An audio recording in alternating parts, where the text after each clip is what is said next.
Gonna do an oil change on the 4Runner today, and I'm gonna show you a couple things. There's plenty of videos out there on how to do an oil change on this, but we're doing a couple things a little different.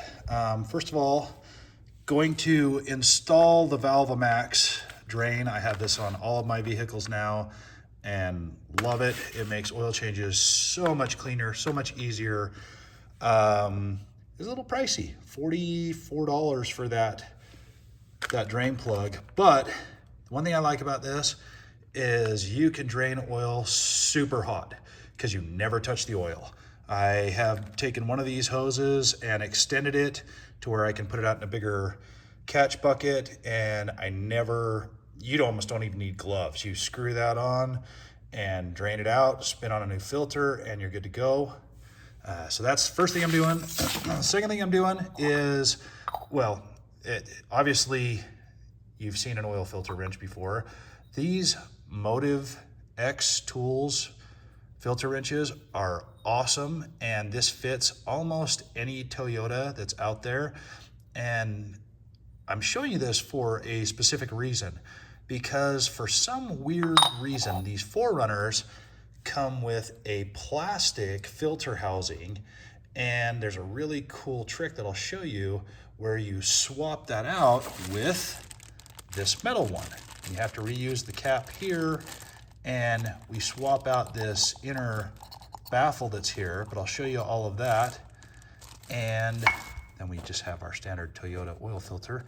And then the last two things that I've got here that I'm gonna show you, we'll do both these. This is the Motiv X funnel here. I'll take it out of the bag so you can see it. Put it in the bag just to keep it clean. This is actually threaded and holds in your oil fill so it doesn't fall over. So you can stand it up and pour a quart of oil in there. It just is a lot nicer funnel. This other guy here, if you haven't done an oil change on one of these Toyotas before, and there's Lexuses the same way, they're basically Toyotas anyway, made on the same assembly line if you're aware of that. This guy here drains the bottom of these filters out, so you can screw it in there. It's not that stupid plastic thing that you have to jam in there and then spill oil everywhere. So this guy, you can run that hose into your catch pan and just run it up in there. You can actually almost do it by hand. They do have a nice surface for you to put a wrench on there, but you really don't need to. And it will drain that oil out of your filter housing. So a lot of people don't like this. I love this filter assembly that they have in these Toyotas. I think it's a great, this paper filament design where you just swap out the guts of the oil filter. I actually like it. I think it's a smart design, but that brass piece is replacing this stupid plastic thing that you do have to jam in there. I wasn't a fan of that. But we have to reuse a couple of parts off of our plastic filter housing on this new guy here.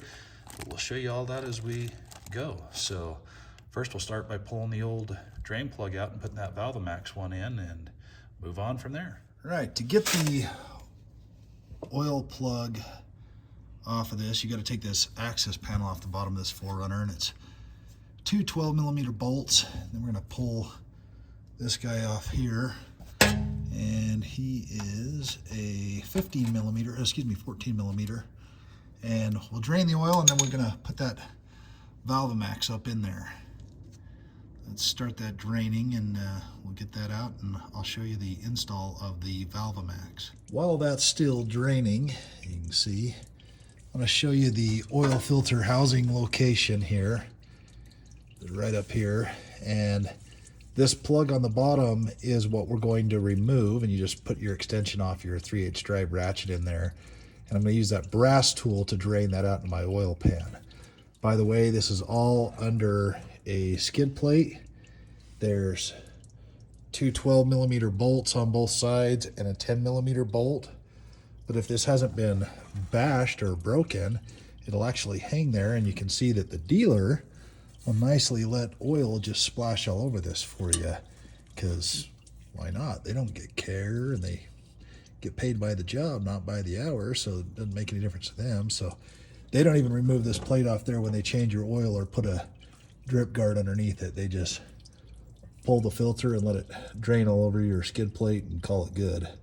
So we're going to use that tool to drain this, which will eliminate this spill that happens. That's why I got that brass tool. So let me get the ValvoMax and we'll throw that in there now that this is almost drained all the way out, and we'll move on to the filter after that. The ValvoMax comes with a sealing surface on there. Let's get it to focus on it. That will replace the need for another crush washer in there. So as we put this on there, this will seal up against the mating surface that it has on the bottom of the engine block. This is a 24mm nut on this particular model, and I believe that's the same on all of them. Don't quote me on that, but I'm 90% sure it is. But I've unscrewed the cap off the bottom of there. You can actually use a big Allen wrench if you have one that large. Most people don't, but if you do, you can do it from the bottom that way as well. Or this 24mm box end wrench is what I'm going to use on this. Okay, I've put this on there and I've left the cap off there. A couple things I want to show you about this that I really like about this over some of the other ones like the Motiv valve.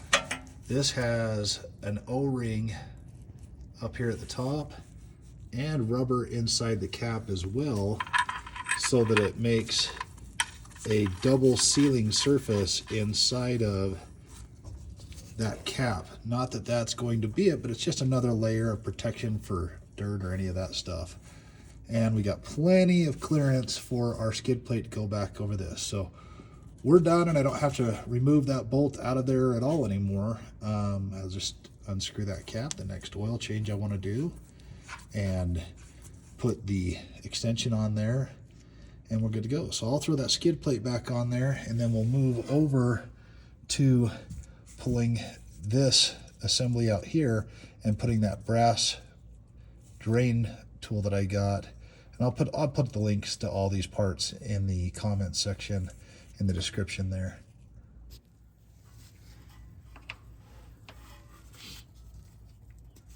Now, if you're the dealer, use an impact wrench to put all of this in there. Just every bolt I've pulled off of here today has been way tighter than it should have been. So, all right, we got our drain plug cap removed, and a little bit of oil came out of there. Now we're going to get our new brass one and run the drain hose over into our catch pan here.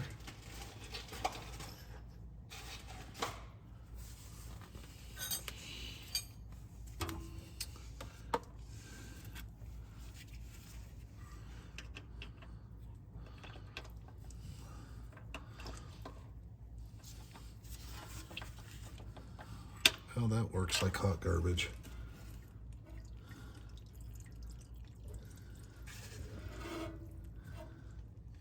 Okay, I got our cap removed, and then I'm going to put our drain hose in my catch pan there.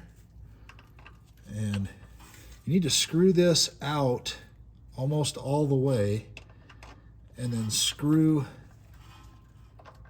that into that filter housing.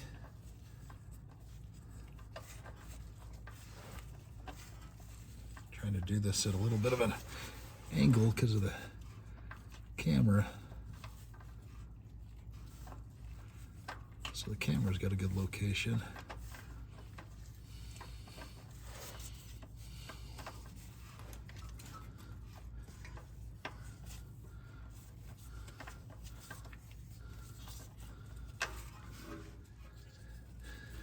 Then you finish tightening that all up in there.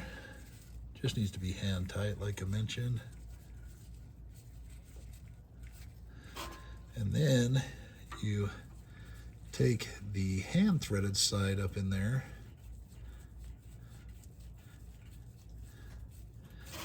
and drain it all down into your catch pan. And that's a fair amount of oil out of there. I'd say at least a cup. So just to recap that, you screw the hex side all the way out or in, depending on how you want to look at it. And then you screw that into the filter housing, and then you take the hand tighten side of it or the thumb grooved side and turn that in, so righty-tighty, and it will drain out. It's still draining oil out of there. Fair amount. I may get rid of this cheap poly hose they have on there and put a heavier tubing on there that's not so flimsy, because this does kink very easy. But cheap little tool from Amazon, and it's worked great. It's still taking oil out of that housing, so that's saying something there, because I'd let this drain for probably 15 or so minutes before I went onto the filter. So it's getting we're a solid 2 minutes now that it's still draining oil out of that filter housing. So I was a little skeptical if it was worth it, because I never measured how much oil I had gotten out of that. There we go. It looks like it just finished out, but it went for 2 minutes and 10 seconds draining oil by the time I got it threaded in there to start. Always a little slower when you're demonstrating it for somebody else, because you're fighting this or have the camera in the best location or whatever. So from there, I'm gonna take and undo that checkered portion to stop that, and then undo the nut portion to pull it all the way out, and we're good to go. So there's a little O-ring on there that I don't want to lose, so we'll keep an eye on that, but let it finish draining all the way. Takes a little bit to get used to that, not gonna lie, that takes a little bit, but that plastic plug that they have in there does as well. That if you haven't done one of those before, the first time you jam that in the bottom there, you inevitably shower yourself with oil. So let me set this down, I'll grab that filter wrench and we'll pull that housing off. All right, now we've got our Motiv filter wrench, and this guy will go over that plastic housing. And again, we'll thank the dealer for extremely over tightening something that doesn't need to be over tightened. And this is also one of the reasons we're going to replace that plastic housing with that metal housing. So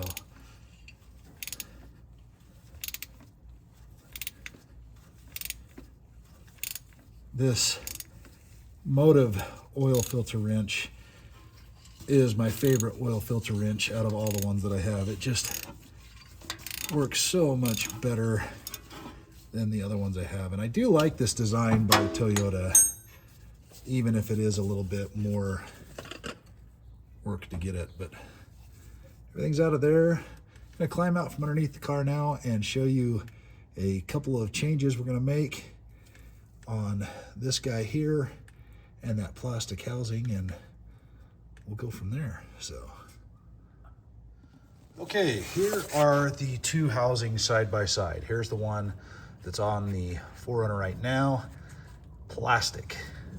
When you heard me cussing out the dealer, it says right on here to tighten to 25 Newton meters right there. And that was a lot more than 25 Newton meters. And yes, I realize that oil filters do get tighter when they get hot and all that jazz that goes with it, but not what I'm here to show you anyways. This came off of the old plastic one right here, and we will need that on the new metal one as well.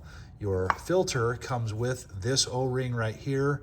You always reuse this cap. It comes with another O-ring that goes right in this groove right here, and not clear down, but right there that we want to get in that same space as well.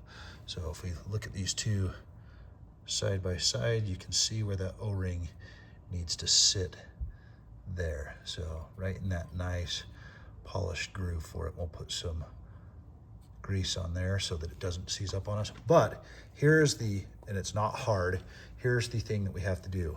See these two tabs down in here? There's one right there and one right there. We have to bend those down and take this guy out of the center of here and do the same thing on this one. And I'm going to start by doing it on this one first, so I get a little practice on how to do it so I don't mess up the one that I want.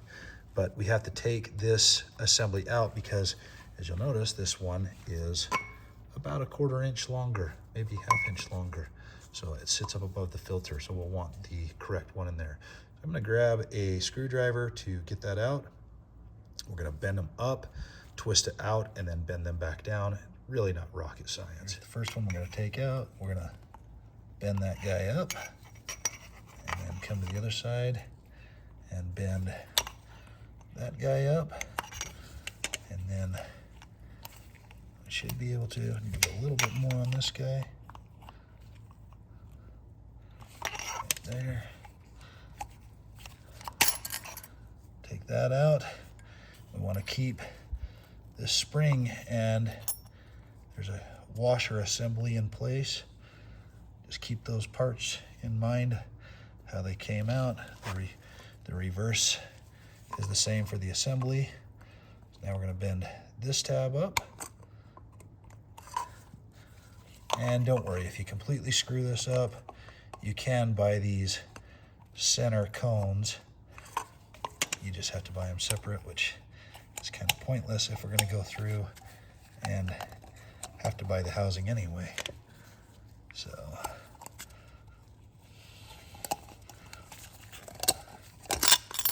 okay, there's that guy, and the spring is the same on them, and the washer's the same on them.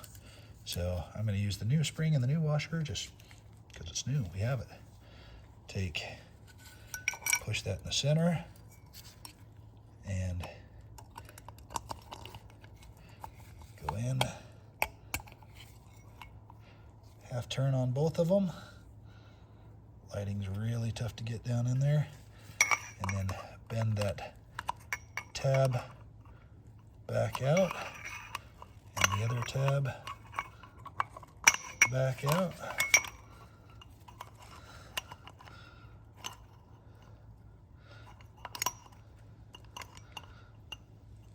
And it's done. We have the new core put in our metal housing. And that's all we need out of that plastic one. I'm going to keep that plastic one just for whatever reason, because I'm a hoarder, I guess.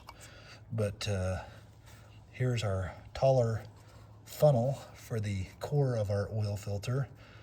And I don't know why Toyota didn't do this. This is the filter housing off of a Toyota Highlander, and it's the same filter housing there. We're not voiding any warranty or changing anything majorly different there, but it's the same setup, so works just fine.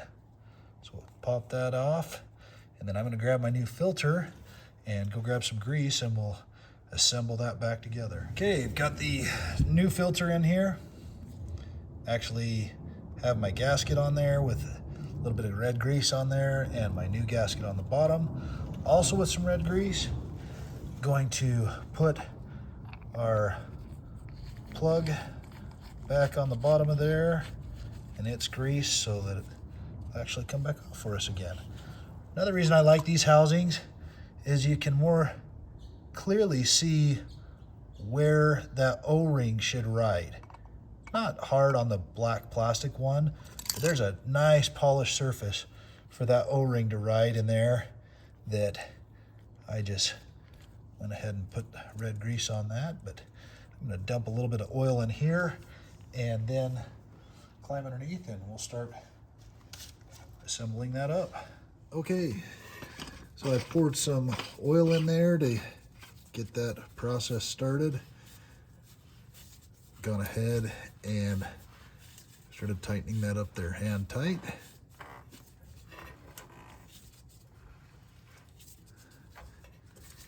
It feels like it's bottomed out there. Gonna do the same on the plug. And then I have my torque wrench.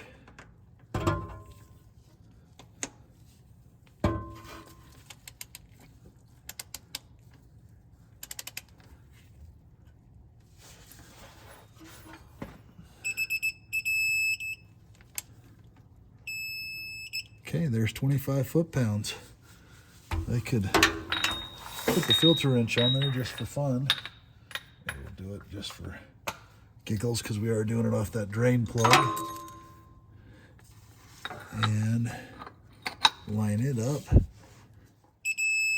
Yeah, 25 foot-pounds. So that's all installed correctly. It's at 25, not foot-pounds, 25 Newton meters. Let me say that correctly because I did say foot-pounds before. It's at 25 Newton meters. And it's all oiled, installed.